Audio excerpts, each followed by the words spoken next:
देशभरात दिवाळीचा सण मोठ्या उत्साहात आणि जल्लोषात साजरा केला जातो।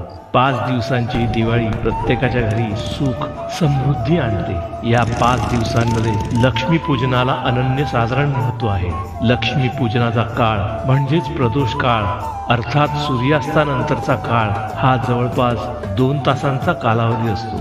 या दिवशी बलीच्या बंदिवासातून लक्ष्मीची सुटका झाली होती आणि त्याच आनंदात लक्ष्मीपूजन केले जाते। लक्ष्मीचे वास्तव्य आपल्या घरात नेहमी राहावे यासाठी मनोभावे लक्ष्मीपूजन केले जाते। त्याच कारणामुळे व्यापारी लोकही या दिवशी त्यांच्या कामाच्या ठिकाणी लक्ष्मीपूजन करतात। धनसंपत्ती आणि समृद्धीची देवता लक्ष्मीची उपासना करण्याचा हा सर्वात महत्त्वाचा दिवस आहे। या दिवशी रात्री लक्ष्मी सगळीकडे संचार करते आणि आपल्या निवासासाठी योग्य असे स्थान शोधू लागते।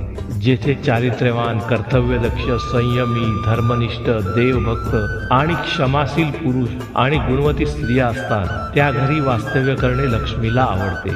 तसेच देवीला स्वच्छता आणि शांतताही प्रिय आहे। जिथे असे घर असेल तिथेच लक्ष्मी निवास करते।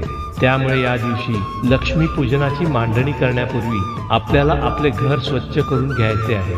सायंकाळी दारावर तोरण लावून आणि रांगोळी काढून प्रसन्न वातावरण तयार करावे। पूजेमध्ये अक्षतांचे स्वस्तिक किंवा अष्टदलावर लक्ष्मीची स्थापना करून कलश पूजन करावे। यानंतर लक्ष्मी, कुबेर आणि इतर देवतांचे स्मरण करून त्यांना दूध, साखर, धने, गूळ, लाह्या आणि बत्ताशांसारखे पदार्थ अर्पण करावे। त्यानंतर गणपती आणि महालक्ष्मीची आरती करून घरातील सर्वांनी प्रसाद ग्रहण करावा। पूजेत काही त्रुटी राहिल्या असल्यास देवाकडे क्षमा मागावी आणि घरात सुख, समृद्धी, ऐश्वर्य नांदावे अशी प्रार्थना करावी। जय लक्ष्मी।